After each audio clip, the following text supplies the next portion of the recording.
எதுக்காக விநாயகரையும் துளசியையும் ஒரே இடத்துல வைக்கக்கூடாதுன்னு சொல்றாங்கன்னு தெரியுமா? விநாயகர் ஒரு முறை துளசியை மணந்து கொள்ள மறுத்துவிட்டார். இதனால் அவர்கள் இருவரும் ஒருவருக்கொருவர் சாபமிட்டு கொண்டனர். இதனால் விநாயகரையும் துளசியையும் ஒரே இடத்தில் வைக்கக்கூடாது என்று சொல்வார்கள். விநாயகர் இருக்கும் எந்த பூஜையிலும் துளசியை பயன்படுத்த மாட்டார்கள். துளசி மரணத்தோட கடவுளான யமதர்மனின் மகள்.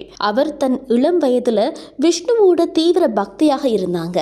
துளசி தினமும் கங்கை நதிக்கரையில் உள்ள விஷ்ணுவோட கோவிலுக்கு போய் நதியில நீராடிட்டு விஷ்ணுவை வழிபடுறத வழக்கமாக கொண்டிருந்தாங்க. இவ்வாறு தினமும் செய்து கொண்டிருந்த போது ஒரு நாள் கங்கையோட மறுக்கரையில யாரோ ஒருத்தர் தியானத்துல அமர்ந்து இருப்பதை பாக்குறாங்க. அவரோட தேஜஸ கண்டு மயங்கிய துளசி அவர் மேல காதல்ல விழுறாங்க. அந்த தியானத்துல இருந்தவர் வேறு யாரும் இல்ல, விநாயகர் தான். தியானத்தின் போது அவர் எழுப்பிய ஒலி அவரின் வசீகரத்தை மேலும் அதிகரித்தது. இதனால் அவரிடம் சென்று தன் காதலை வெளிப்படுத்த எண்ணினார் துளசி. உடனடியாக பிள்ளையாரிடம் சென்று தன்னை மணந்து கொள்ளும்படி கேட்டார்.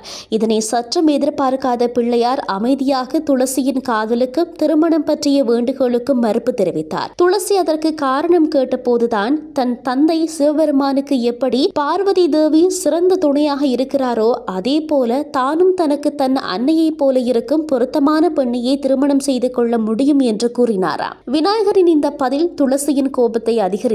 இதை தனக்கு நேர்ந்த அவமானமாக கருதினார். தன் உணர்ச்சிகளை மதிக்காத பிள்ளையாரை அதற்காக தண்டிக்க எண்ணினார். பிள்ளையாருக்கு சாபமிட துணிந்தார். தன் காதலை மதிக்காத பிள்ளையாருக்கு வருங்காலத்தில் அவர் எண்ணங்களுக்கு எதிராகவே திருமணம் நடக்க வேண்டும் என்று சாபமிட்டார். அதுவரை பொறுமை காத்த பிள்ளையார் துளசியின் சாபத்தால் கோபமுற்றார். எனவே வருங்காலத்தில் நீ ஒரு அசுரனைத்தான் திருமணம் செய்து கொள்வாய் என்று துளசிக்கும் பிள்ளையார் சாபமிட்டார். விநாயகர் அளித்த சாபத்தின் விபரீதத்தை உணர்ந்த துளசி தான் செய்த தவறை உணர்ந்தார். உடனடியாக தன் தவறை உணர்ந்த துளசி விநாயகரிடம் மன்னிக்கும்படி கெஞ்சினார். துளசி கண்ணீர் விட்டு கெஞ்சுவதை பார்த்த விநாயகருக்கு கவலையாக இருந்தது.